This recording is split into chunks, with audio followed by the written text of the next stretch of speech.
समय पहले नीलगिरी पर्वतों के बीच बसा अंबरपुर नाम का एक राज्य था।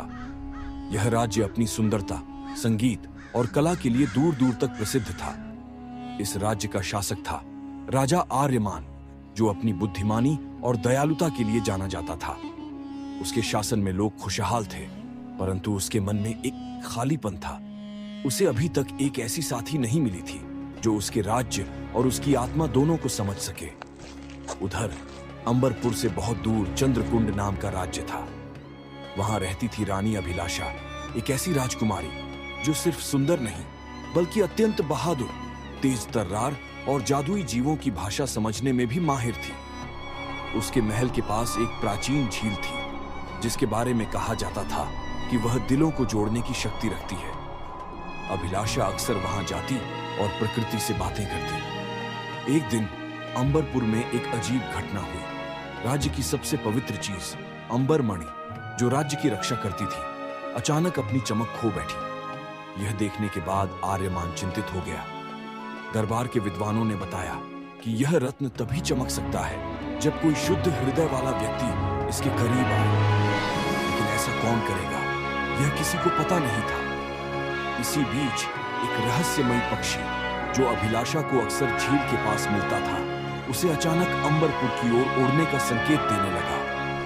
मानो उस पक्षी ने किसी अनजानी शक्ति को महसूस कर लिया हो। अभिलाषा ने भी उसके संकेत को समझकर यात्रा शुरू कर दी। कई दिनों की कठिन यात्रा के बाद वह अंबरपुर पहुंची। वहां पहुंचते ही उसे लगा कि इस राज्य में कुछ अलग है, कुछ रहस्यमयी, कुछ अधूरा। जब वह महल पहुंची तो राजा आर्यमान ने उसका स्वागत किया। पहली मुलाकात में ही दोनों को एक अनजानी सी अपनापन महसूस हुआ। जब अभिलाषा को अंबरमणि की समस्या के बारे में बताया गया तो उसने कहा कि वह इसे देखने की कोशिश करेगी। जैसे ही वह उस रत्न के करीब गई, रत्न हल्की हल्की चमकने लगा। पूरा महल आश्चर्य में पड़ गया। आर्यमान ने महसूस किया कि शायद किस्मत ने ही उसे यहां तक लाया है।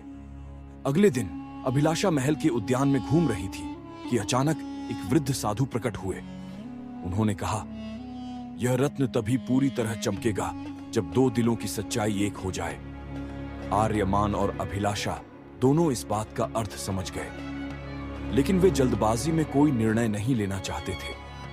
उन्होंने एक दूसरे के साथ समय बिताया, कभी उद्यान में, कभी प्राचीन मंदिरों में, तो कभी नीलगिरी झील के किनारे। और धीरे धीरे दोनों एक दूसरे की आत्मा का हिस्सा बन गए। आखिरकार जब दोनों ने अपने मन की बात स्वीकार की और राज्य के सामने मिलकर घोषणा की, उसी क्षण